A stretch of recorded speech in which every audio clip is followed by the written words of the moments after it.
Check, check. Okay. All right. Welcome. Hopefully, lots of people are tuning in online right now because there's almost nobody here in person, and thus the Ruth Bible study ends with a whimper. Um, so yeah, I don't. I know the Abebnos are out sick. The Reaps are out sick. Um, I haven't heard anything from Mary, but I'm probably going to assume she's sick because everyone seems to be getting sick right now. Remember when cold and flu season was just cold and flu, and that was all you had to worry about? And, yeah. All right. Finding the right page. There we go. All right. So we are wrapping up the Ruth Bible study today. One way or another, we're finishing this thing because we are starting the Augsburg Confession study next week, hopefully with a very different attendance. What was that? Oh, they were wondering if they wondering. Okay, so we are dealing with the closing verses of the book of Ruth. We left off on hello.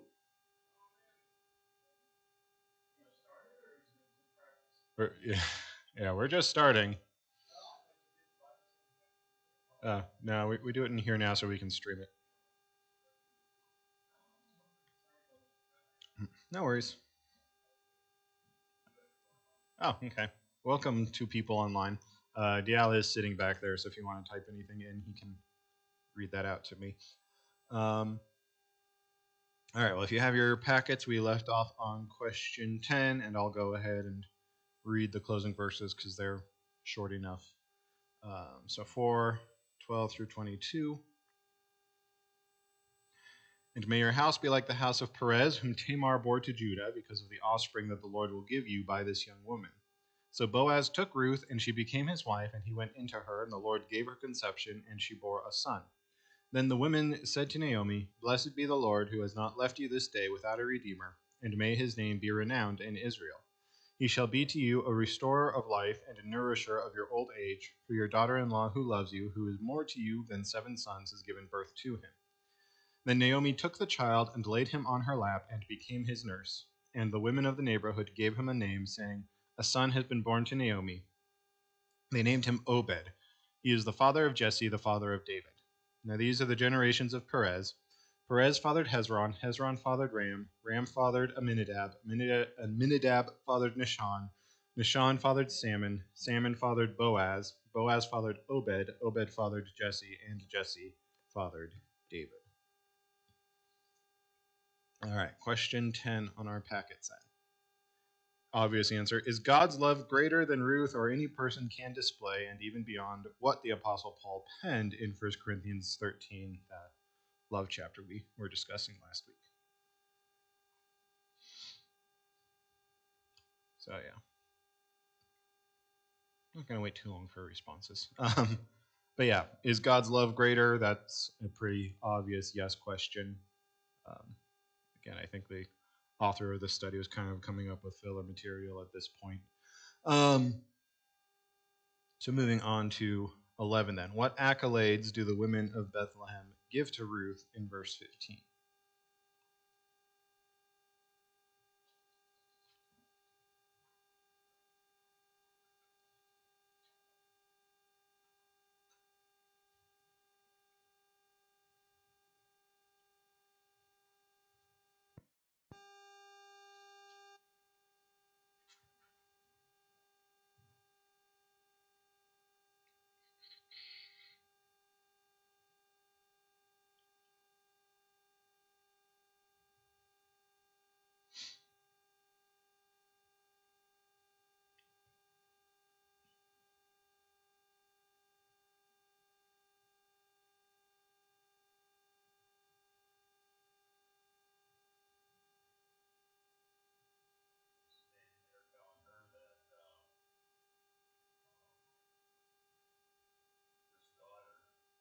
Mhm. Right. So they say that Ruth is worth more than 7 sons, um, which is high praise.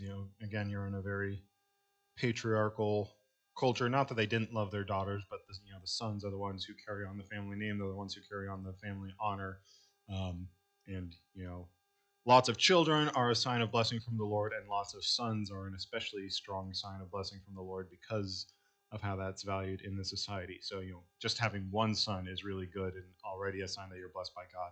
Having 7 sons would be a sign of a lot of blessing from God. And they're saying as great as, as much honor and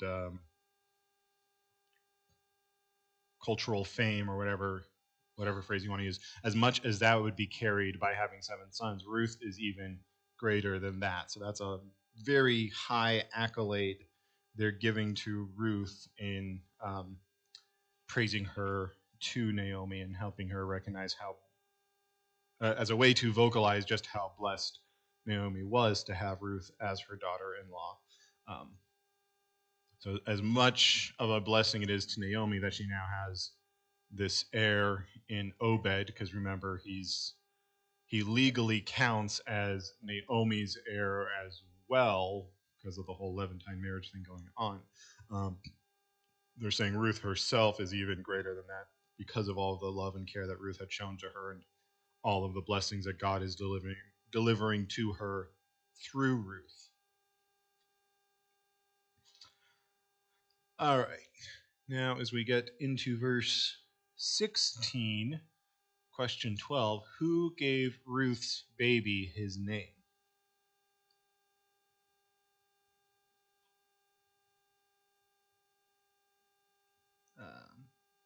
That's not actually verse 12, that's verse 17.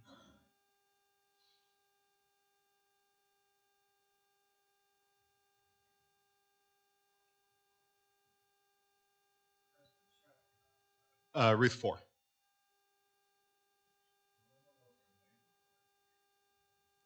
Yeah, the women of the neighborhood gave him his name, which is weird. I know. Yeah, yeah. So yeah, we're used to parents giving names to the children, and often, usually in the Bible, it'll mention the parents giving the name to their children. But in Ruth, it's the village women give the name to this child. And yeah, the commentary I consulted just said, yeah, that seems to have been the cultural practice in that time, in that place. So they didn't give a whole lot of details on how that came about or um, what kind of implications there are behind it. But yeah, it seems that at this particular time, at least within the village of Bethlehem at this point in history, the women would give the name, the neighborhood woman would give the name to the child rather than the mother or the father. Um,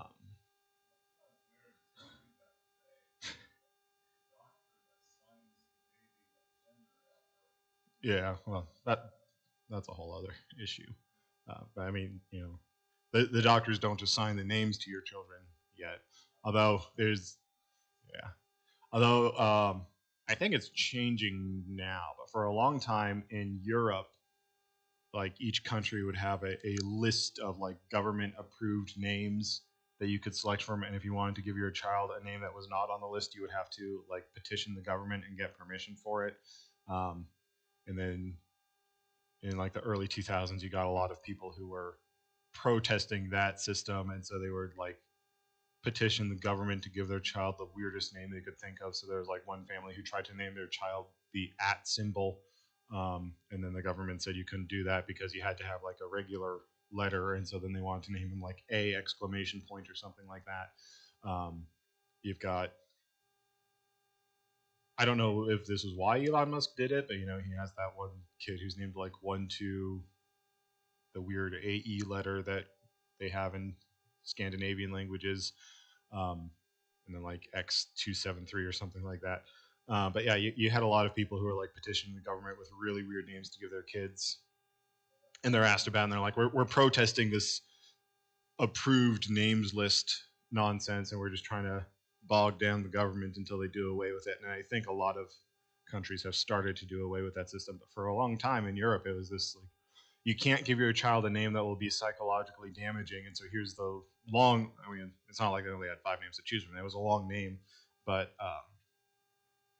that's like if you're in Germany, they took the name Adolf off that list because you don't want to remind people of the Holocaust there. So and culturally, people aren't really keen to name their kids Adolf in Germanic-speaking countries anyway. Um, but yeah, but how do you define traditional? And so they just have this list of approved names. But yeah, and then you go to America where we don't have any of those regulations, and we're like, yay, we're America, we're free. And then people are like naming their kids Blanket and Blue Apple and North, and it's like maybe we should have a list of approved names. I don't know. But yeah.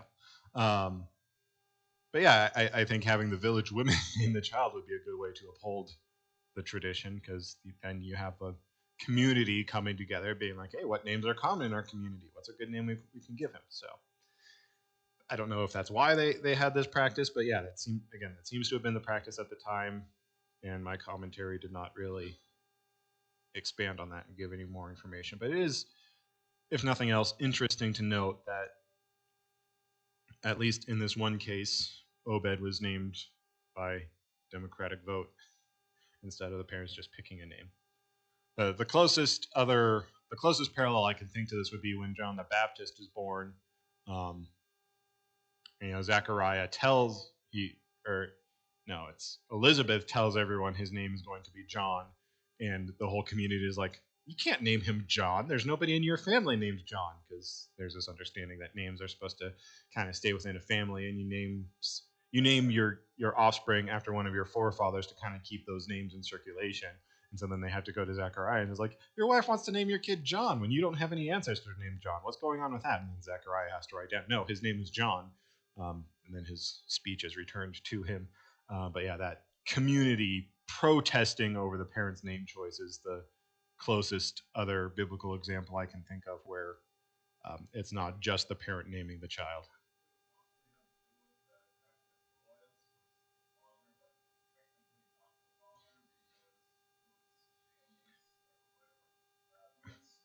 Yeah, it's possible it's because of the Levantine thing, where again he's Obed is biologically Boaz's child, and legally he can be considered Boaz's child, but also legally he's considered Mahlon's child or Elimelech's child based on how you look at it because of the Levantine thing. So it's possible because of the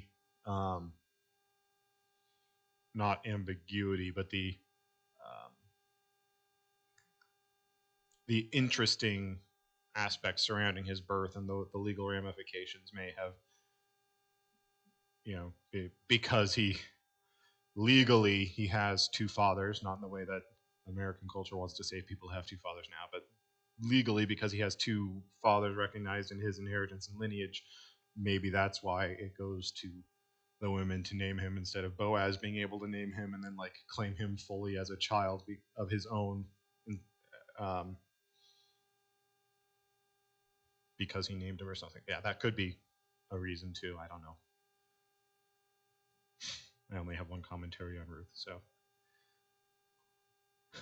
All right. Question 13. Try to find the meaning of his name and why they might have chosen this name for Ruth's child. So the name Obed means servant. Uh, servant or the one who serves. And there's a possibility. Some people think that Obed is an abbreviation of Obadiah, which has a similar root. So Obadiah means God's servant. It's basically the same name. You have that Obed meaning servant, and then you add the Yah at the end, which is basically an abbreviation of Yahweh. And so in a word, when Hebrew names end in either El or Yah, then it's whatever the name is of God. Um, and so Obadiah would be the one who serves God or the servant of God, something along those lines. So the prophet Obadiah, that means God's servant. So Obed means at least servant. It may be an abbreviated form of Obadiah, which would be meaning God's servant. But yeah, that seems to be the underlying meaning in that name choice. So why do you think they may have chosen that name? And this is where I don't have a definite right answer, so open to your interpretation. But what are some thoughts on why they maybe gave him a name meaning servant or one who serves?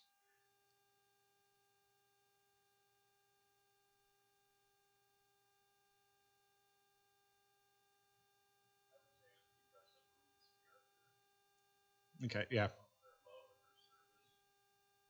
Yeah, so it could be because of Ruth's character and how she has demonstrated great love and service for Naomi throughout the whole ordeal. Again, Ruth had every opportunity to stay with her people, and she probably would have had a cushier life, or at least a surer prospect of a cushy life if she had stayed in Moab. Instead, she leaves and goes back to Israel with Naomi, and she serves her. She does the gleaning for her. She makes sure that she's taken care of and watches out for her. And so Ruth has this very serving characteristic about herself. And so they're applying that attribute to her offspring. So he will be one who is loving and generous and of a serving nature after her. So yeah, that's one possible explanation. Again, we don't have the official right answer, so this is all conjecture. Um, Another possibility, I think, is especially if we look at it as that abbreviation of Obadiah, God's servant, this is a way of somewhat dedicating him to God, or a recognition of the blessing from God that he is, similar to Hannah in First Samuel. Hannah was barren, and she spends all of her time in the temple praying to God for a child. And when he does open her womb and she gives birth to Samuel, she dedicates him to God. She has him raised in the temple to serve, basically as an understudy to Eli the priest, and he becomes a priest himself. And so, in recognition that God had given her Samuel, Hannah dedicates him to God to be raised up in the service of God. And so that may be sort of the mindset going in here. We recognize that he's a gift from God, and so we dedicate him to God's service as well. Not that he was raised in the temple and became a priest or anything, but just this kind of lifelong expectation. You were definitely a gift from God, so we want to make sure that you are righteous and upright and serving God in whatever vocation you have. That could be a reason as well. Any other thoughts?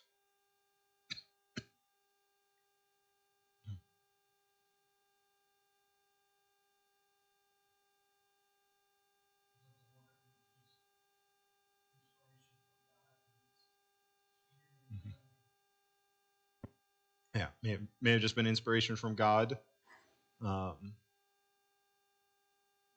Again, Obed is pretty important. We don't have we don't really have records of him as an individual, but within the genealogical lines, he is the grandfather of King David, and he has a place in the genealogy of Christ. And so, as this instrumental figure in the transition from the judges system into the monarchy and the establishment of the whole kingdom of Israel, presumably Obadiah grew up to be righteous, who raised Jesse to be righteous and to know God's word, so that Jesse could raise David up to be righteous and know God's word and become the man after God's own heart. In that case, Obed was definitely a servant of God who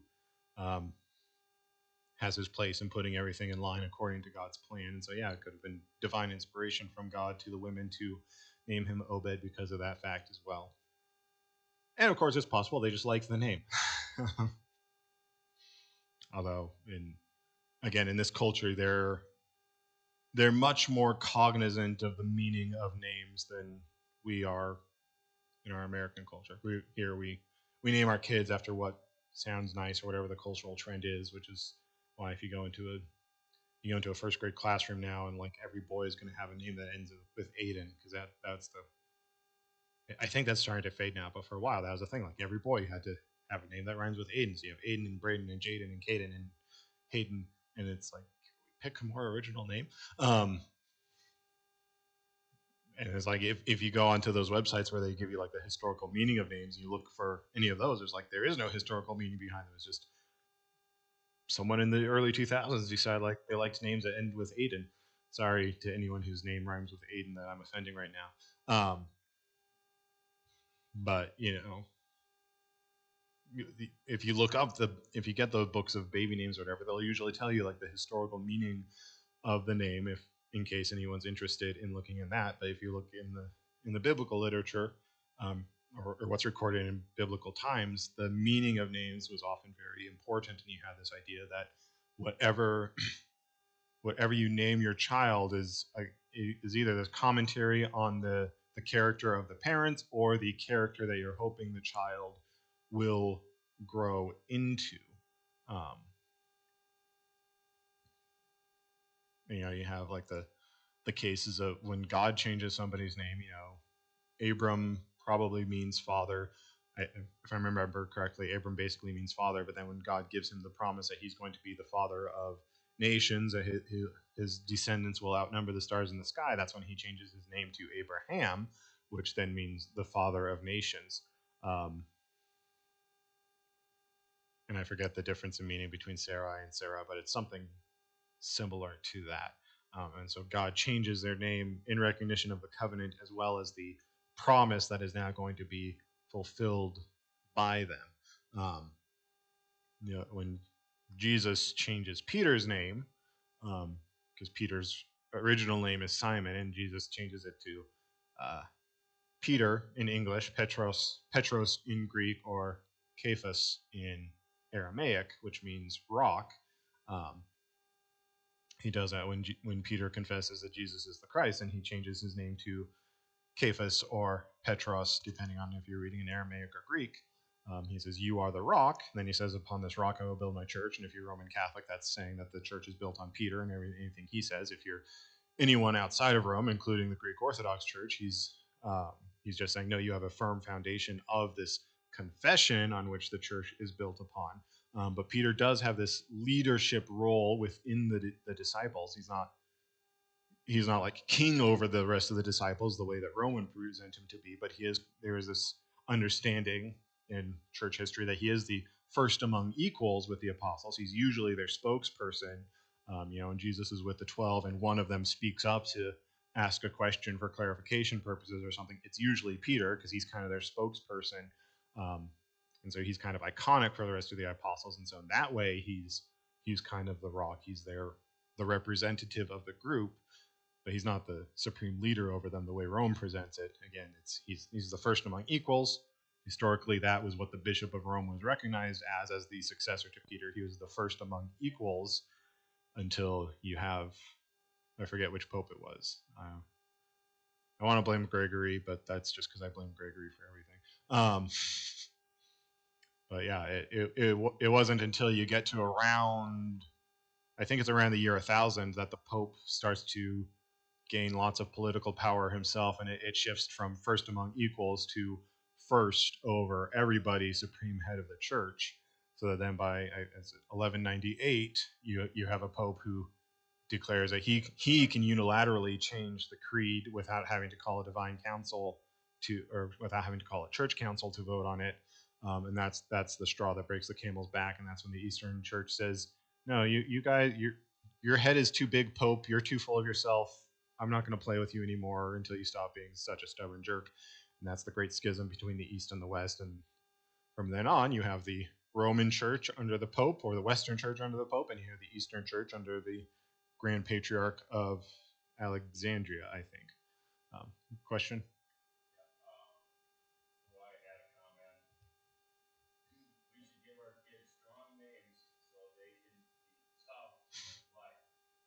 Yeah. Okay.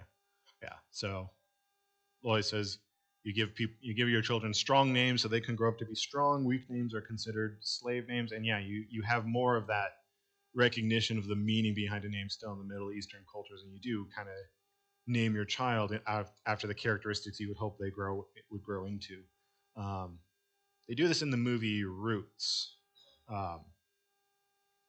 as trying to remember because it's been forever since I've seen it.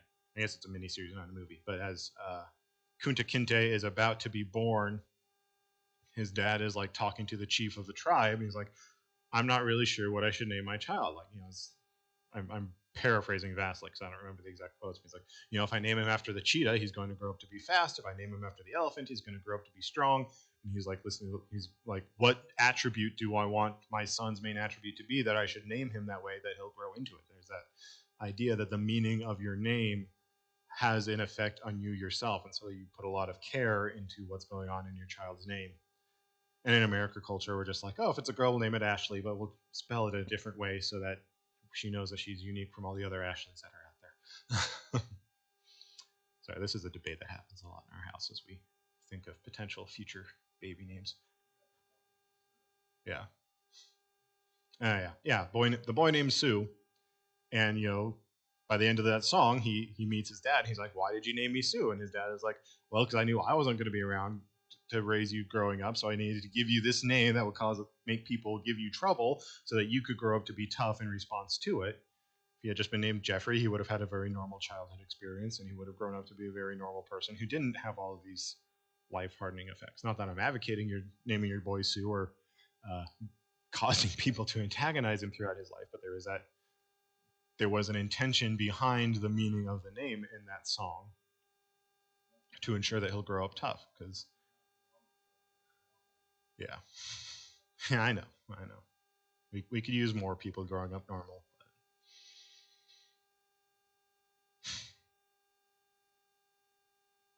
All right, any other thoughts on 13?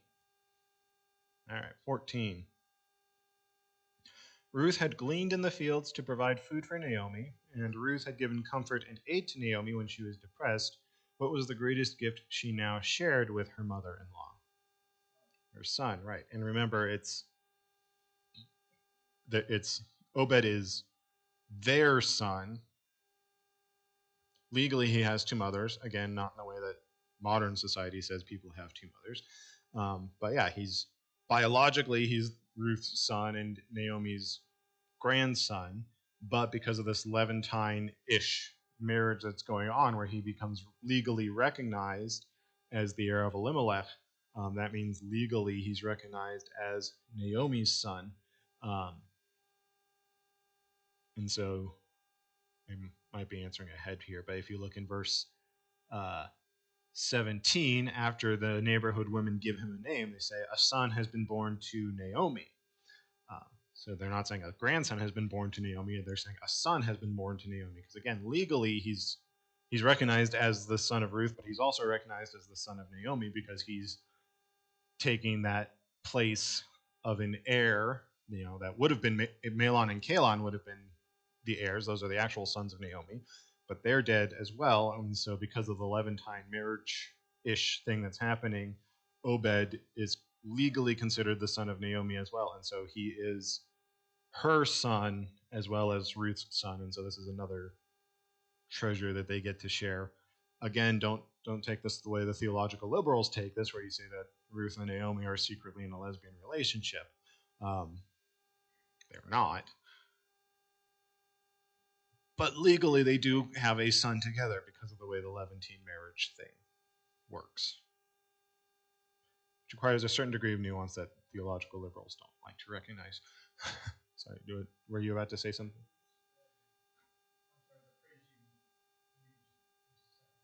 Oh, the Levantine marriage?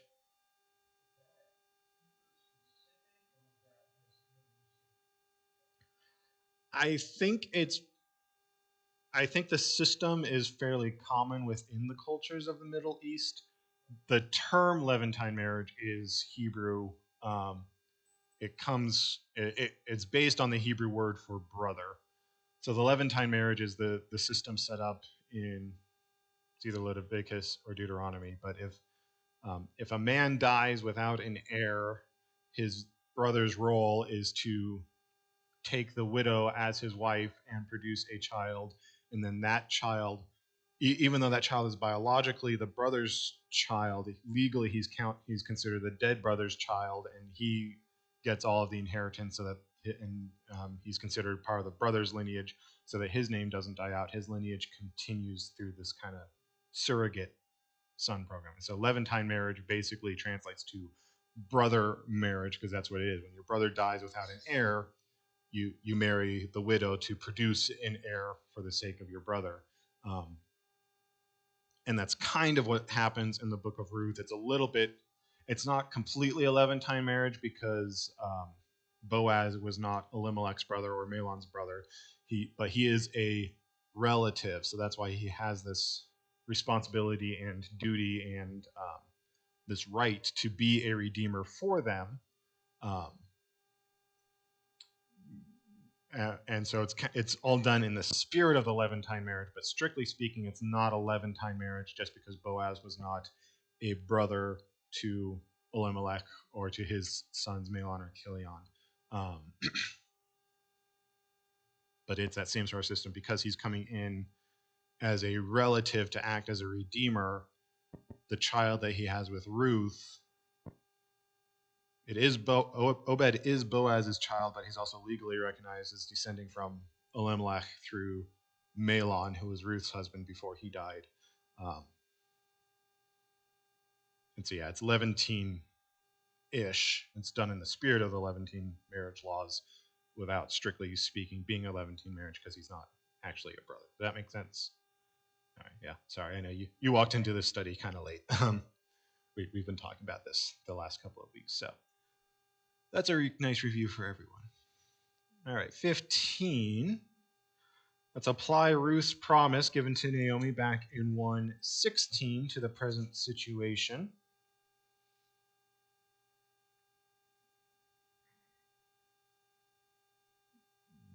Excuse me. So 1:16, this is back when Naomi was telling Ruth to go back to Moab and remain among her own people and find a new husband there. But Ruth says, "Do not urge me to leave you or to return from following you. For where you go, I will go, and where you lodge, I will lodge. Your people shall be my people, and your God, my God." So how does this combine, or how does this compare to the end result by Ruth chapter 4?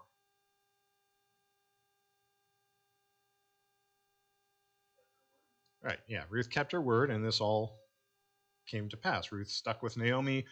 Where Naomi went, Ruth went. Naomi's people have now become Ruth's people. So remember, this whole time Ruth has been a Moabite, because even though she married an Israelite husband in Mahlon, they got married in the land of Moab, and so that doesn't count as making her an Israelite. But now she's married an Israelite in the land of Israel through Boaz, and so that gives her green card. So now she is considered an Israelite. So now Naomi's people are her people, and by all accounts, Naomi's God, the real God, has now fully become Ruth's God, because she's now an Israelite living in Israel under God's rule. She's lived according to godly principles. While we don't have like a record of his worship practices, all accounts we have say that Boaz is a godly man. And again, we have this kind of presumed lineage of faith, as Boaz and Ruth are going to raise up Obed to be a godly man, so that then he raises up Jesse to be a godly man, so he raises up David to be a godly man, who, aside from the whole Bathsheba incident, is a man after God's own heart. And so it would seem that all of those vows that Ruth made in the start of the book have now been fulfilled by the end. Nice structure. All right, 16. I've said this multiple times now, but who would Obed's grandson be, and what honor would the Lord bestow upon him? That's David, who will be king. And the book is structured so that the very last word in the whole narrative is David.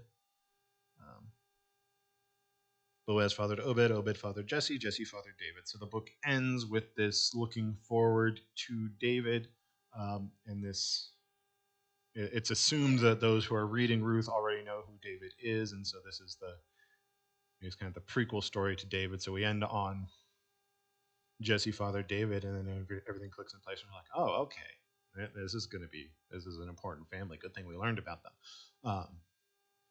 Obviously, David ends up becoming king.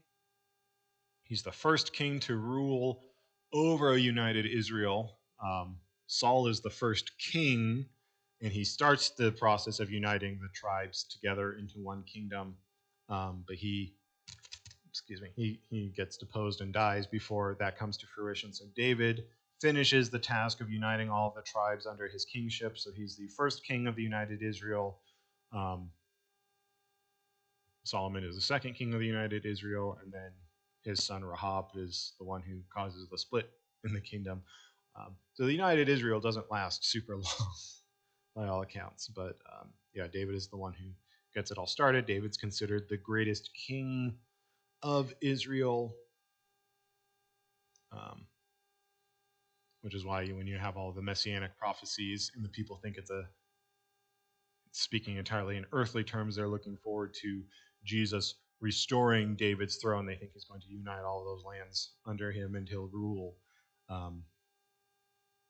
He'll rule a united Israel as well as David led a united Israel, and that's what they're looking forward to because of this legacy of David and how important he is, even outside of the messianic processes.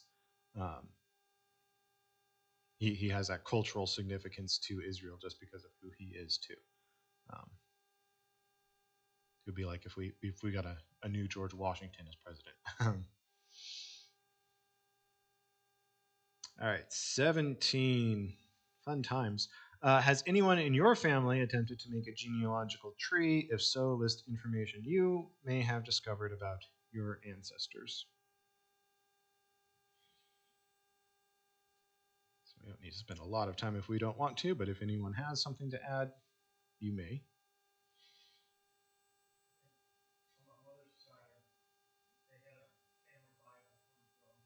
Mm-hmm.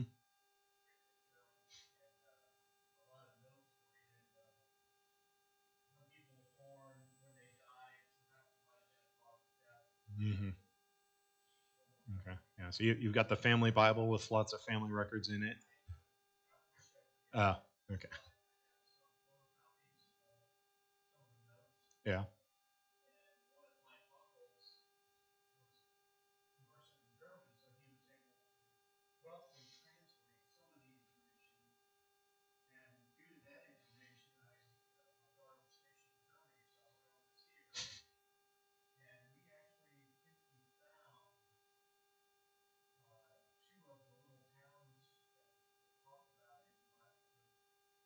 Mm-hmm.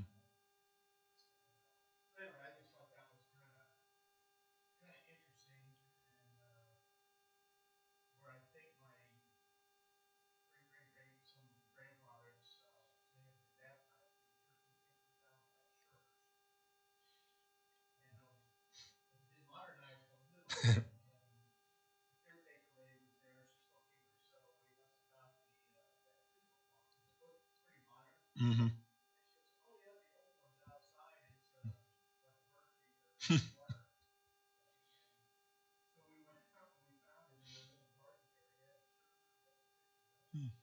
Okay. So you're able to track down some family history and events? Yeah. Okay. All right. Yeah, I know Magdalena does genealogy as a hobby. I don't super much, but yeah, she has all sorts of interesting family anecdotes that she's gotten out of that. Um, my paternal grandfather was very much into genealogy because he was Wendish, which most people Texans know who the Wendish are. Most people don't. The Wendish were a tribe in I think southern Germany. They were like a mixture of the Germans and the Slavs, and they got kicked out of Europe because they were too German for the Slavs and they were too Slavic for the Germans, and so no one wanted them. And so they left. Half of them went to Texas, which is why you have a whole lot of cities in Texas that have very German sounding names, and half of them went to Australia. And so like the Wendish are like very gung ho about their Wendish heritage and trying to keep the memory of the Wends alive, even though nobody really knows who they are anymore. My understanding is there's like certain areas in Germany where they like still observe Wendish cultural festivals. But yeah, the BR name, which is technically Spanish, it's fairly prominent within Wendish circles. My family name was originally Bear, B-A with an umlaut R, and then they married into the Wens, and the name Bear didn't work with the Wendish language. You couldn't have an A by itself. You had to mix it with another vowel, and so they just stuck an I in there, which is how the BR name was created. There's a BR family that comes out of Spain, completely different lineage, but yeah, that's why everyone thinks my name is Spanish. So yeah, there's all these BRs spread around America. A lot of them ended up being Lutheran pastors. So when I'm in seminary, I'd meet like elderly pastors at various functions. They're like, "Oh, BR, are you related to Henry BR?" And it's like, "Yeah, I'm pretty sure. I don't know exactly how, but yeah, a lot of pastors in my family with that BR line." And then I have a great grandfather who may or may not have been a high ranking Nazi official, so that's fun. We don't have as many records on him, though. It's kind of conjecture based on some photographs and the fact that he had a daughter who mysteriously disappeared from Germany at around the same time that my grandmother mysteriously came into America. So yeah, that's fun. All right. Any other family tree thoughts? Okay. 18. What title was given to Jesus in Matthew 1:1? Right. So again, recognizing this importance of David is, even though Jesus is many generations separated from David, he still comes from the Davidic line, and he still gets this honorific, the son of David, which again is just pointing to the prominence of David within Israel's history. If you're Joseph was a descendant of David, and he was a commoner. Um, he was a skilled laborer, but by all accounts, he was rather poor because when they dedicate Jesus at the temple, they sacrifice 2 turtle doves instead of a lamb, because the turtle doves were the you were supposed to sacrifice a lamb, but if you couldn't afford a lamb, then you would sacrifice 2 turtle doves. So that was the cheap sacrifice that was given for poor people so that they could still do the dedication sacrifice even though they couldn't afford a lamb. So the fact that they sacrificed 2 turtle doves for Jesus' dedication of the temple instead of a lamb leads us to indicate that it was a rather poor family. So Joseph doesn't have a lot of money, but he's also considered a son of David. And so through that, we can extrapolate, David's genetics have been fairly spread out. So you have a lot of people who are descendants of David who don't necessarily have like royal accolades or live in a palace because of that. And that's fairly common today. You've got lots of like everyday people who, if they go far enough back in their genealogy, they're like the great great great great great great great great grandchild of King Edward the First or something, because just of how things spread out as you go down the line. But even though it's in terms of social credit, it's been so diluted now that Joseph is a very common poor person, he still recognizes himself as being from the house of David, because that's just how important David is to the culture. If you're descended from David, even if you're just a beggar on the street, you still want people to know you're a descendant of David, because that is a nice feather in your cap. So obviously Jesus is the greatest king, and he has full honors himself. But David is still getting a shout out and recognizing that Jesus is descended from David, and it is a fulfillment of the covenant that God makes to David that one of his descendants is going to be the Messiah. So that's another reason that we emphasize Jesus coming from the line of David, because that's fulfilling a Christological prophecy, but it is also a way to remember and give honor to David for, again, being a king after God's own heart, aside from the whole Bathsheba thing. Any other thoughts, input, question? That. All right, we're making good time. 19. What is the highest honor bestowed on Ruth? Cross reference to Matthew 1:5.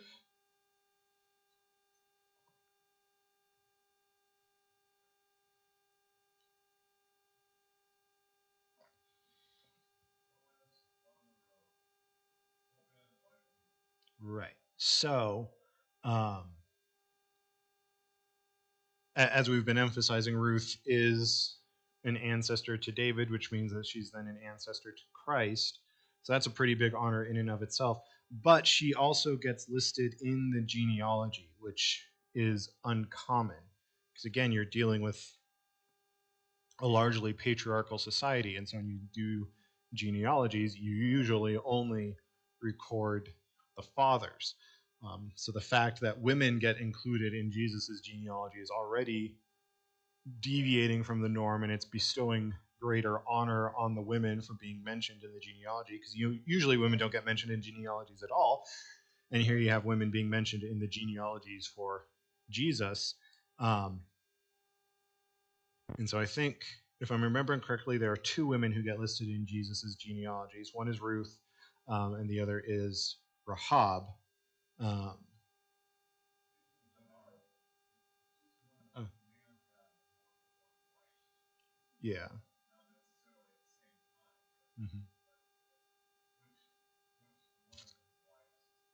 Yeah. Okay. Yeah. Tamar is mentioned in here too.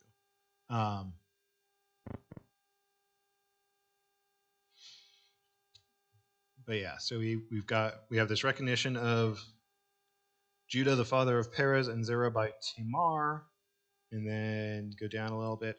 Salmon, the father of Boaz by Rahab. Um, and Rahab is another instance of a non-Israelite who's brought into Israel. Um, and then Boaz, the father of Obed by Ruth. So you have women who are mentioned in Jesus' genealogy. And yeah, some of that is if there were multiple wives, you wanted to note which wife actually begot them. Um, However, it's worth noting in verse 2, it just says Jacob, the father of Judah and his brothers, with no mention of which wife Judah came from. Um, Judah comes from Leah. But remember, Jacob has two wives as well as two handmaidens of his wives. So the 12 tribes come from four different women. None of those get mentioned in verse 1. So it's not, even in cases where there are multiple wives, you don't necessarily list which wife actually made that descendant. You're more concerned over. Um,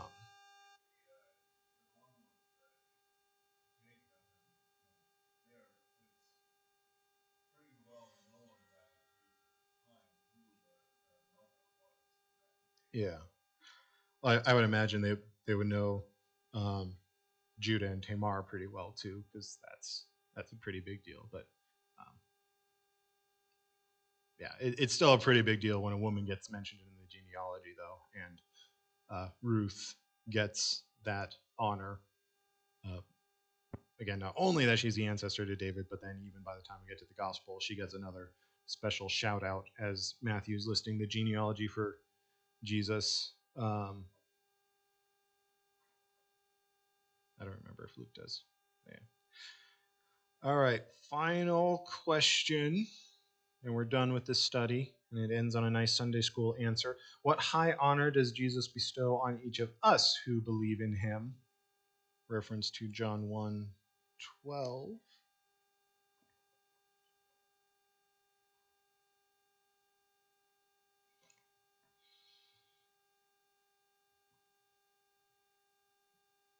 But to all who did receive him, who believe in his name, he gave the right to become children of God, who were born not of blood, nor of the will of flesh, nor of the will of man, but of God.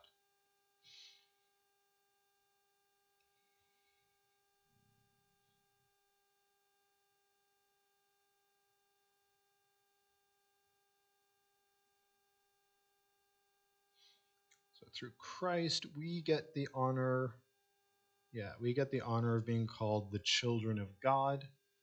This is reflected a lot by Paul, especially in Galatians, where he mentions that we have become co-heirs with Christ, and so now we get to call out to God, calling him Abba, Father.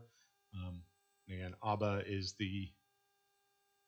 um, it's the Hebrew equivalent of like Papa. It's something you call your dad when you have a good and close relationship with him. It's not the called Father, when you're being very proper with him, but we get to call God Papa. Because again, God desires to have that relationship with us, and through Jesus, we do have that relationship with God. And so we get to be called children of God, co-heirs with Christ. We inherit the kingdom through him, and that's the honorific that has been poured out upon us as we are dealing with all this genealogy stuff with Ruth and David and the privileges given to their offspring. So that has been our study on Ruth. Thank you for everyone who stuck with me for this whole thing. So yeah, next week, big Bible study breakfast kickoff at 8, right? 8 o'clock? Yeah, so come at 8. Dial has been hard at work planning out a nice big breakfast for all of us, so come eat food, drink coffee, enjoy some fellowship at 8. And then at 8:30, we will kick off our Augsburg Confession study and look at the things that make us distinctly Lutheran as opposed to Roman Catholic or Calvinist or Zwinglian or Anabaptist, as well as like other groups that popped up since then. So we're definitely not Baptist, and we'll get into some of those reasons in the Confessions, but the Baptists weren't around by then, so they're not directly mentioned. But we'll probably pick on them anyway. But yeah, join us for the Augsburg Confession study. Should be a good time. We'll probably go on for quite a while because it's pretty thick and I talk a lot. But yeah, I think it'll be good for everyone to hear. So again, as you're going out in the fellowship hall after the service today, please try to hype it up and encourage more people to come, because it's nice when there's more than 4 people in the room. But yeah, that being said, I will pray us out and we can then get ready for the service. Heavenly Father, once more, we thank you for the faithfulness of Ruth and the righteousness of Boaz and this record we have of the way that they came together and the model that Boaz gave us as our redeemers, that we might have this further way to understand what Jesus did for us when he redeemed us on the cross. We ask that you would continue to grant us that faithfulness that you gave to Ruth and Boaz and help us to receive your gifts in faith as we prepare to receive the blessing of your word in our service this morning. We ask all these things in your name. Amen.